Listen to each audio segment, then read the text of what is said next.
Guten Tag, Lovely, und herzlich willkommen zu einer neuen Legung.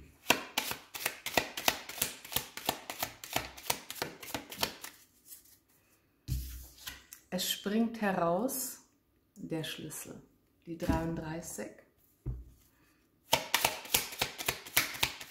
der Schlüssel zum Käfig. Was haben wir hier? Die 32, der Mond, die 18, der Hund, die 38, die Brücken, die 10, die Sense und unter dem Deck die 30, die Lilien.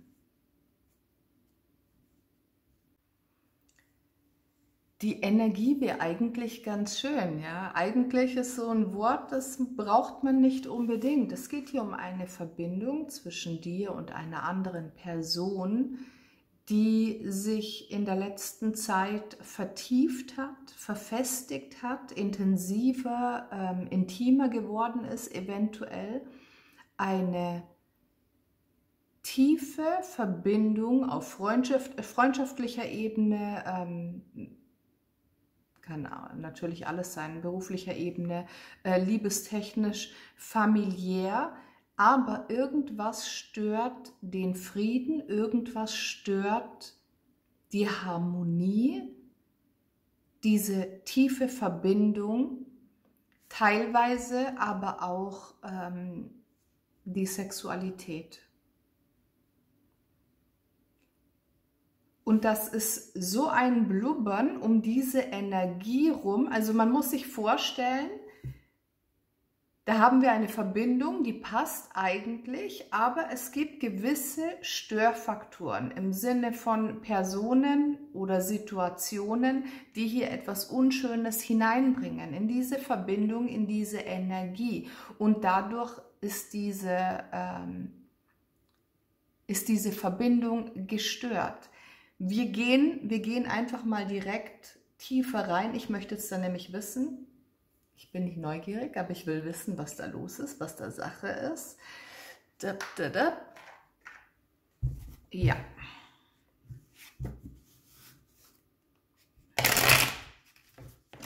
Was wäre das Leben ohne diese? Es wäre so einfach, wenn nicht oder wenn das so und so wäre. Gucken wir einfach mal, was sich hier zeigt.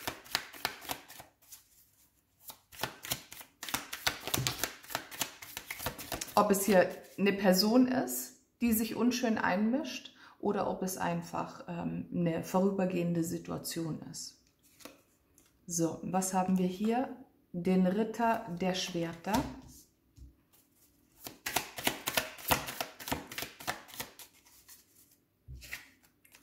Die 4 der Schwerter.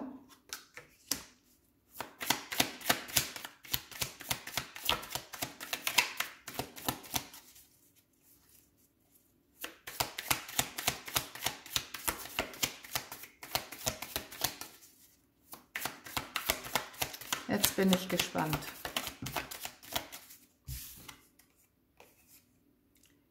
Die 9 der Stäbe.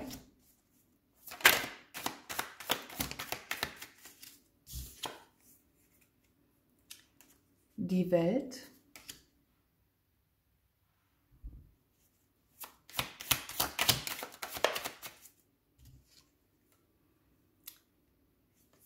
Der Teufel.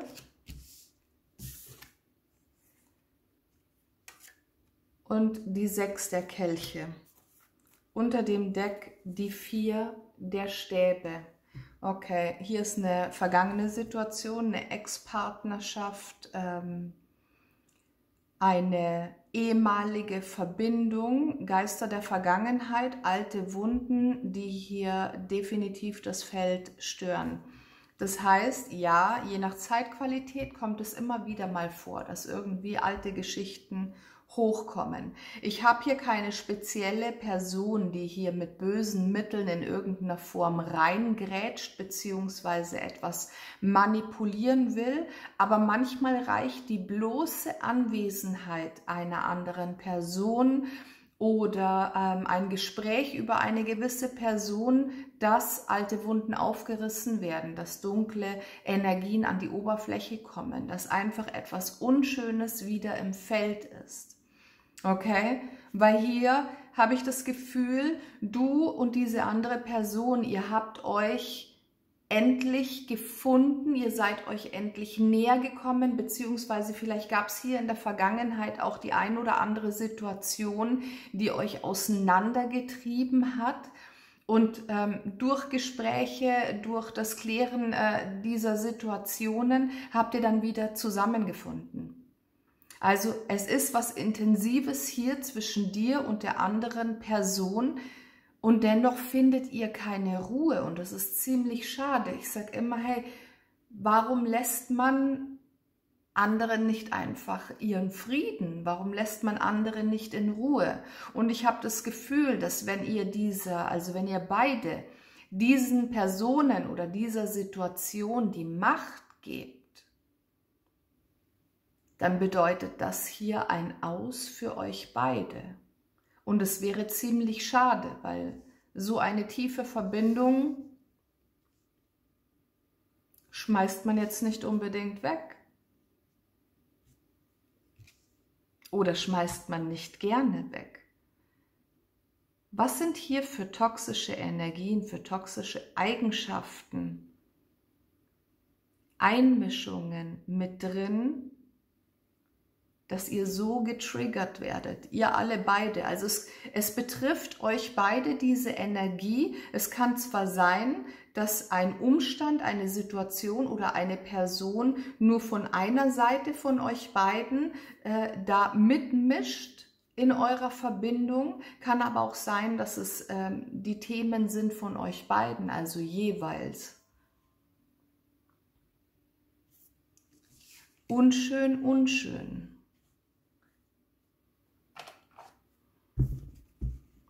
Heute packen wir sämtliche Kartendecks aus.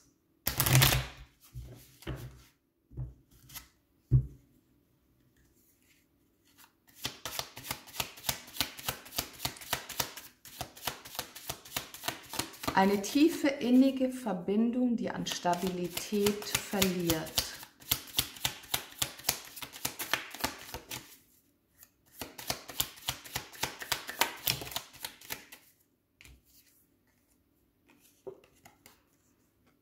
Das große Glück.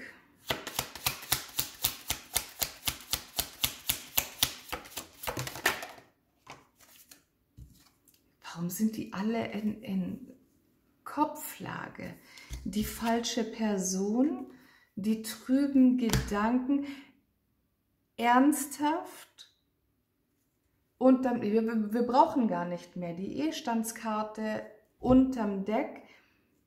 Jemand gönnt euch diese Verbindung nicht. Jemand ist neidisch. Auf eine ganz miese Art und Weise. Entweder hat diese Person selbst noch nie dieses Glück erfahren. Ja, also es kann jetzt zum Beispiel irgendwie ein Freund oder eine Freundin, also vermeintlicher Freund oder eine vermeintliche Freundin sein, die das mit euch persönlich zu tun hat, in Form von Ex-Partner oder dergleichen. Es kann aber auch sein, dass es einfach jemand ist, der auf euch beide schaut, wie ihr miteinander umgeht, welche Verbindung ihr zueinander habt und so neidisch ist, dass er oder sie es euch nicht vergönnt. Also es muss jetzt nicht mal sein, dass diese Person tatkräftig irgendetwas macht, sich einmischt oder irgendwelche Lügen erzählt oder dergleichen. Das muss nicht mal sein. Alleine die bloße Tatsache, euch zu sehen in dieser tiefen Verbindung, euch in diesem Glück zu sehen, das macht diesen Menschen rasend. Jetzt ist die Frage, warum hat diese Energie so viel Macht auf euch beide? Klar, bei einer tatsächlichen Einmischung ist es klar, ja, wenn hier dauernd jemand kommt und einen Keil zwischen euch treibt, durch Worte, durch Taten, dann ist die Situation offensichtlich. Aber wenn diese falsche Person nichts tut, sondern nur anwesend ist, präsent ist in ihrem Neid, in ihrer Eifersucht, dann muss ja da irgendwas sein an Energie, was euch dann so triggert, euch beide so beeinflusst oder zumindest einen von euch beiden.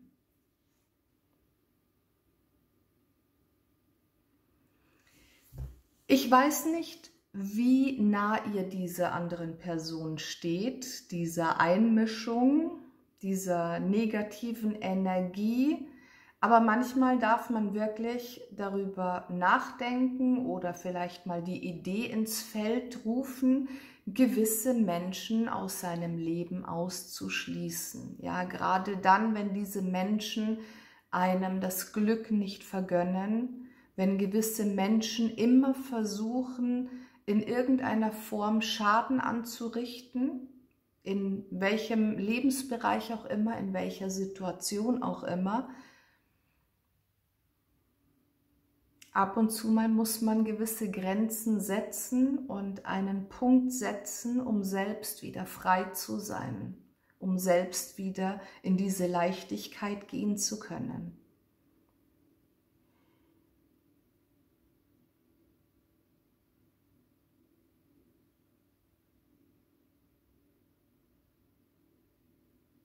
Warum macht man sowas? Ja, ich weiß, wenn es jetzt ein Familienmitglied ist zum Beispiel, der hier irgendwie querspielt, der hier manipuliert in irgendeiner Art und Weise, der irgendwen schlecht redet oder einfach nur quasi neidisch und eifersüchtig ist. Innerhalb dieser Verbindung ist es vielleicht hier und da ein bisschen schwer, einen klaren Cut zu setzen. Dennoch ist es notwendig für euch beide als Paar, dies durchzusetzen. Zumindest diese Person klar in ihre Grenzen zu weisen. Warum? Wie gesagt, diese Person hat offensichtlich Macht über eure Beziehung, aktuell in dieser Zeit. Also, was auch immer diese Person anstellt, es hat einen 1:1 Zugriff auf eure Verbindung, auf eure aktuelle Beziehung. Und es kann sein, dass es in irgendeiner Form so viel Konflikt oder Streit oder negative Energien in eure Verbindung reinbringt, dass ihr dann im Endeffekt auseinandergeht. Wegen einem anderen Umstand, wegen einer anderen Person. Niemand sollte die Macht haben, dein eigenes Leben so sehr zu beeinflussen. Und an dieser Stelle möchte ich sagen, achte bitte gut auf dich. Ich meine, dein Partner, diese andere Person, mit der du hier eine tiefe Verbindung hast, sieht es hier wahrscheinlich nicht, außer du teilst es mit diesem Menschen. Aber für dich jetzt mal persönlich, was wollte ich jetzt sagen? Moment, ich weiß es wieder. Also, egal was im Außen geschieht, egal wer irgendwo in deinem Leben rumfuscht und versucht, dich runterzuziehen, sei dir bitte immer darüber bewusst, dass es an dir liegt, dass du die Macht hast, Nein zu sagen. Du entscheidest, in welche Richtung du deine Aufmerksamkeit lenkst. Du entscheidest, wie viel Einfluss und wie viel Manipulation du in deinem Leben zulässt. Sieh es als eine Art Geschenk. Jemand kommt auf dich zu und möchte dir ein Geschenk überreichen. Der kommt zu dir und sagt, hey, du bist so ein Arsch. Ja? Jetzt stehst du da und in vielen Fällen ist unser Selbstbewusstsein vielleicht so angeknackst, dass wir dieses Geschenk aufnehmen und sagen, oh ja, verdammt, ich bin ein Arsch. Wenn du aber so sehr zu dir stehst, dann sagst du, okay, nein, danke, behalte dein Arschgeschenk. Das ist nur deine Meinung, das ist nur deine Reflexion, hat aber nichts mit mir zu tun. Ich kenne meinen Wert, ich weiß, wer ich bin und ich stehe zu mir. Das heißt, wir dürfen dieses Geschenk dankend ablehnen und genauso gut auch diese Energien, diese negativen Energien oder sämtliche Einmischungen. Und ja, in den ein oder anderen Fällen ist es notwendig, auf den Tisch zu hauen, um klare Grenzen zu setzen. Ich habe keine Ahnung, wer diese Person ist,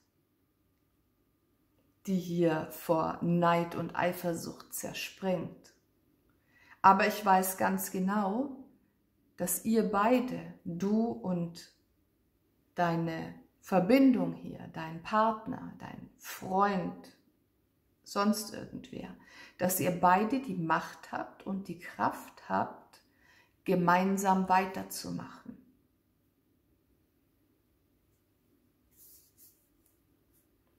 Lass uns noch zum Abschluss eine Seelenbotschaft abholen, vielleicht als kleiner Impuls für die aktuelle Situation.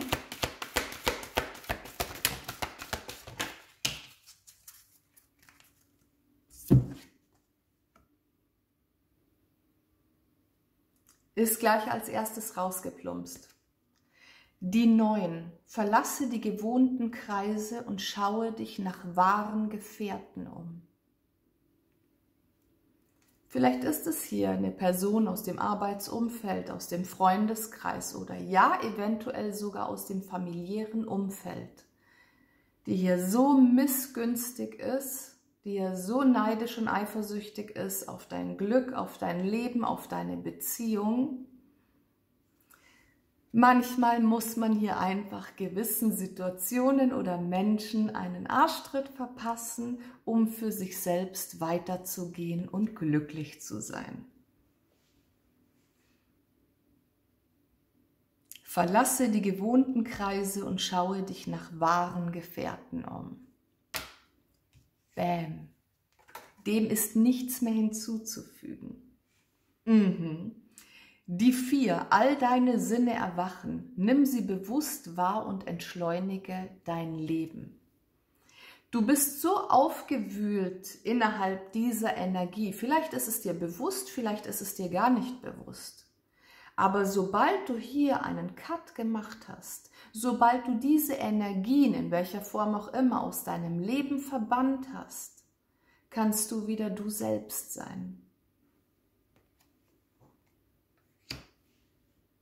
Und vor allem zum vorigen Zeitpunkt noch, wenn du sagst, okay, ich spüre, hier stimmt was nicht, aber ich kann es nicht benennen, dann bekommst du jetzt diese Sensitivität, diese Gefühlsöffnung, um hier und da auch wachsamer zu sein und wahrzunehmen, wer dein Feld stört.